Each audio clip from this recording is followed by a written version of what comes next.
आप सबके माध्यम से पूरे देश की जनता को बधाई देता हूं कि जिन्होंने भारतीय जनता पार्टी और एनडीए को इतना बम्पर वोट देके तीसरी बार देश के यशस्वी प्रधानमंत्री नरेंद्र भाई मोदी जी को बनाया।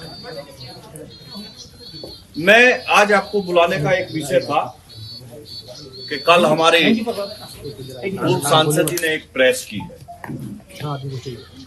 और उन्होंने प्रेस में एक आरोप लगाया है कि मुझे चुनाव संगीत सोम ने हरवाया।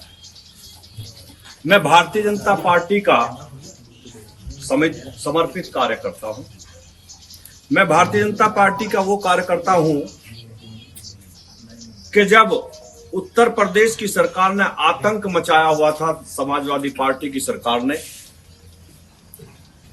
तब भी अपने उत्तर प्रदेश की जनता की बात हर फोरम पर उठाई। मेरे लोगों पर अखिलेश सरकार ने गोली चलवाई, मेरे लोगों ने गोली खाई, मेरे परिवार पे मुकदमे हुए, मुझ पे खुद आतंकवाद तक के मुकदमे अखिलेश सरकार ने लगाए। मुझे जेल में रखा गया, 700-800 किलोमीटर दूर मुझे जेल में ले जाया गया और उस जेल को खाली करा दिया गया जिससे मेरा मनोबल टूटे।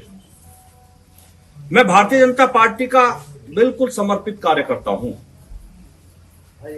चुनाव हराने और जिताने का विषय किसी के दिमाग में आता हो तो वो गलत है। चूंकि मैं भारतीय जनता पार्टी के लिए काम करता हूं, किसी कैंडिडेट के लिए काम नहीं करता, मैं कमल के फूल के लिए काम करता हूं। मेरी पार्टी ने मुझे जिम्मेदारी दी गई थी कि सरधना विधानसभा पार्टी की जीतनी चाहिए। इतनी विपरीत परिस्थितियों के बाद जब सरधना में कोई विकास ना हुआ हो, सरधना की जनता पे मुकदमे कराए गए हो, सरधना के लोगों को जेल भेजा गया हो, लेकिन उस विपरीत परिस्थिति के बाद भी भारतीय जनता पार्टी सरधना पे बराबर रही, हार कर नहीं गई। हारने का कारण माननीय मंत्री जी को खुद देखना चाहिए। विधानसभा में क्यों हारे, वो चरथावल जैसी विधानसभा में क्यों हारे। हमारी वो विधानसभा है वे जिसमें वो कहते हैं कि मैंने विकास के नए आयाम रचे हैं। मुजफ्फरनगर विधानसभा हमारी ऐसी विधानसभा है भारतीय जनता पार्टी की जिस विधानसभा को विपरीत परिस्थितियों में भी भारतीय जनता पार्टी 30 से 40 हजार वोटों के मार्जिन से जीतती है। लेकिन इस बार उस विधानसभा को भी हम 800 वोटों से जीते। खतौली विधानसभा हमारी ऐसी विधानसभा है जिसे 30 से 40 हजार मार्जिन से पार्टी जीतती है। हम उसे भी शायद 2000 वोटों से जीते।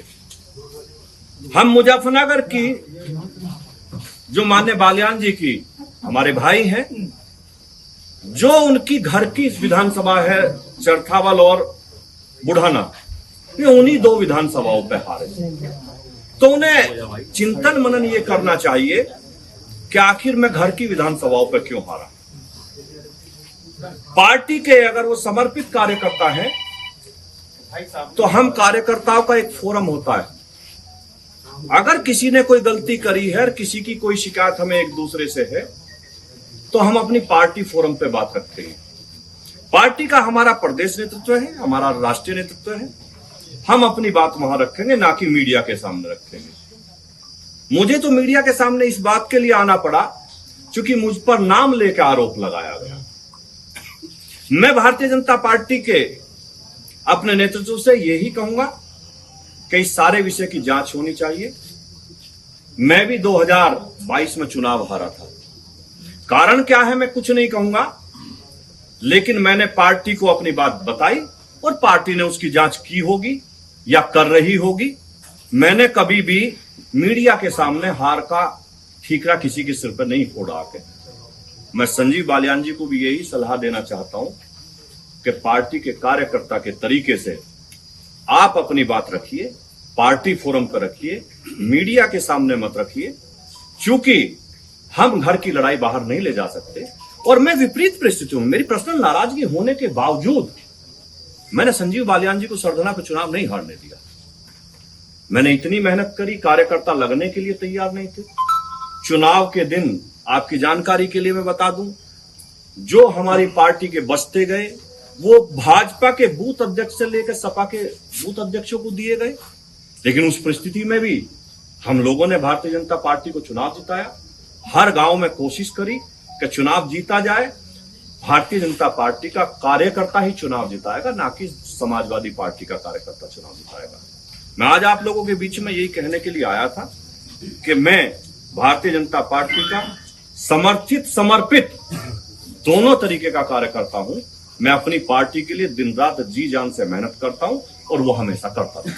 हार जो है भीतरघात की वजह से हुई और विभीषण बताया जा रहा है कि पार्टी के अंदर विभीषण मौजूद है। वो विभीषण किसे कह रहे हैं? अब ये तो आपको संजीव बालियान जी से पूछना पड़ेगा कि वो विभीषण किसे कह रहे हैं।